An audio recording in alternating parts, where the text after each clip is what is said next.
begin this talk about how a world ends, we must first see how a world begins. It starts with its origin. It grows, it expands, eventually it reaches its limits, where the border dissolves and fragments. The world of virtual reality is a world that is in its origin in our modern times, and it's growing, and it's expanding, and eventually, one day, it will reach its limits, dissolve and fragment at the border. What entities will live out in the periphery of virtual reality, waiting for the technology to arrive so that they may enter it and interact with us? What would they have to offer? To begin to answer this, I introduce you to a game called Red Carpet Alleyway. You're walking along. You notice something odd. 2 barrels on fire on either side of a dark alleyway. And normally you may not enter this, but this time you do. There's something drawing you in. It's a red carpet in the alley, and at the end of the red carpet is a box. What's inside that box? A VR headset and a bodysuit with motion detectors all over it. Naturally, you put these things on, there in the alley, and the game begins. You're in the back of a limousine, and the door opens up, and outside of this limousine is a Hollywood event, and you're the star. The paparazzi is taking photos of you. Your mission is to pose for the paparazzi the best way you can. Then you enter the lightning round. The lightning round is your 15 minutes of fame. When you've reached the point of celebrity where everyone's paying attention and you have to pose like you're on the cover of all the biggest magazines. Even address your sexuality.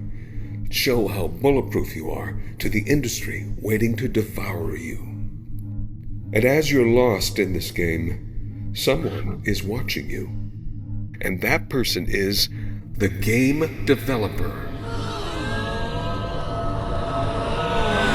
So while you're on the highest ego trip you've felt in who knows how long, flashing cameras, you're at the height of your fame, in sneaks the game developer, and he takes your wallet. And the game is rigged. Eventually you lose. You know by definition 15 minutes of fame only lasts so long. And you lose favor with the public, and your celebrity level goes down, and it's game over. You take off the headset. You're back in the alleyway, and your wallet is gone. And whatever was in your wallet, well, that's how much it costs to play the game. Red Carpet Alleyway. Now, who is this game developer? Well, he's none other than Dank Basementonia. Huh? Dank Basementonia. Dank Basementonia is many things. He's a hacker. He's a game developer. He's a functioning derelict. And last, he's a visionary. And Dank would show the world what he was made of. You see, his nickname was D+, because that was his grade average in school. He became disgruntled and resentful, but also tenacious as he taught himself how to hack and how to program. And he would show the world what D+ could really do. With a chip on his shoulder, he entered the world of smartphones with a little app called Pokemon Go, which was long forgotten at this point. And Dank knew exactly where he could put that D+ to make Pokemon God. And in this long-forgotten app, he reintroduced it to the public by making a meme. The meme he posted on 4chan. He posted on Reddit. Brand new Pokemon Go creature. With the GPS coordinates, everyone flocked to it. And as they went there, this is what they saw. All the Pokemon characters sitting in a circle staring at the center. A strange scene. They raise their hands and create a fiery portal. But it's no ordinary augmented reality smartphone game fiery portal. No, this also appears in front of everyone in the real world. To have something be in your smartphone and then suddenly show up in the real world, that's the same principle Tinder is based on. Before you can comprehend what's going on and you're feeling the heat on your face, a demon emerges. As soon as it grabs your smartphone with its sharp, pointy fingers, it disappears. And it's back in your smartphone. As the demon laughs in your face through the screen, your phone heats up, getting hotter and hotter until you can't hold it anymore, and as you drop it, it bursts into flames. And that's how dank Basementonia rid the world of 90% of its smartphone devices. Now, to get into his next challenge, we have to see where virtual reality is at this stage in the game. A headset with wires, and it's a neurotechnology using pattern analysis and image reconstruction to create artificial scenarios based on how it reads the fault lines in your own mind. The parts of your psyche where there are rifts and valleys containing all the things you've ignored, your blind spots, your traumas. It creates scenarios. It replays these traumas to you, and you can watch them again and again and remember and relive them and begin to cry and sob as you're inducted into all the sadness you have hidden away. The point of this scenario is to save the tears in your VR headset and pour them into a bucket. And as you get enough tears and enough buckets full of tears, you empty them and heat up that bathtub full of tears. You put on the VR headset and you bathe in your own tears.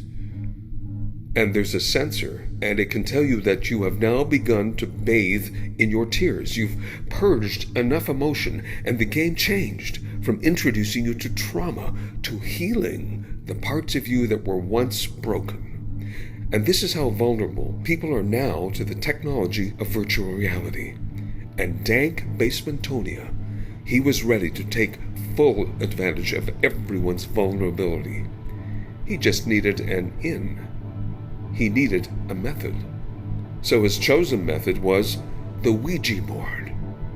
The Ouija board is a board game with a lot of stigma around it.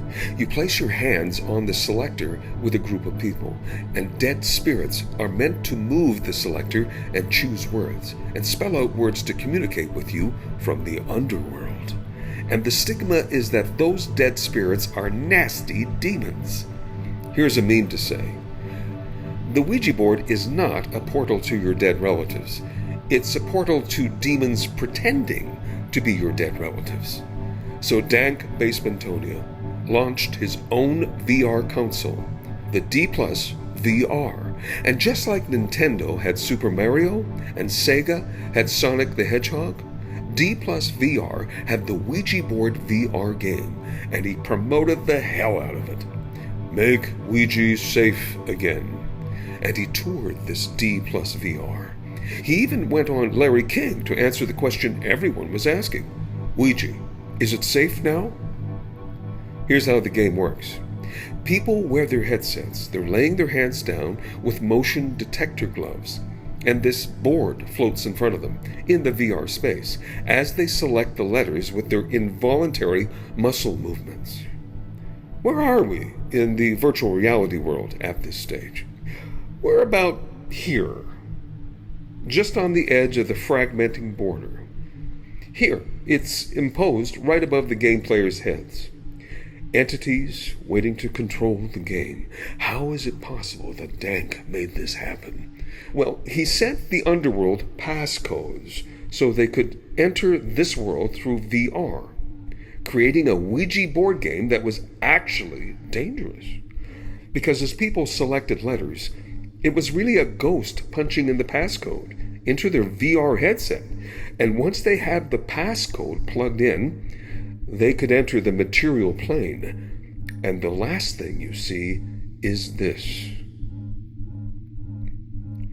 And as the discarnate spirit takes hold, it shorts out your device, and what people are left with is severe cognitive dissonance and a broken VR console. But that's not all. They had actually been possessed and animated by dead spirits, influencing their lifestyle. And that is how dank Basementonia got rich, destroying people's trust in virtual reality, leaving them haunted and possessed. It took a while for people to catch on to his malevolence, and this movement to fight back began through Christian propaganda. Here's an example from a pamphlet handed out on the street. Here's someone before the influence of D plus VR, during D plus VR, and finally after. So now the question is, what happened to old dank Basementonia? D plus and his fiendish ways, destroying people's lives, haunting so much of planet Earth with dead ghosts that want nothing more than just to live it up through living bodies. Well, all the discarnate spirits that dank hacked into the material plane, they caught wind of his greedy intentions, and one by one, they all started to pay old D plus a visit, and it wasn't pretty. And I think that's a good place to end. But before I go, everything related to dank Basementonia, his name, his character, the story surrounding him, let me just make my point clear. All right? Done.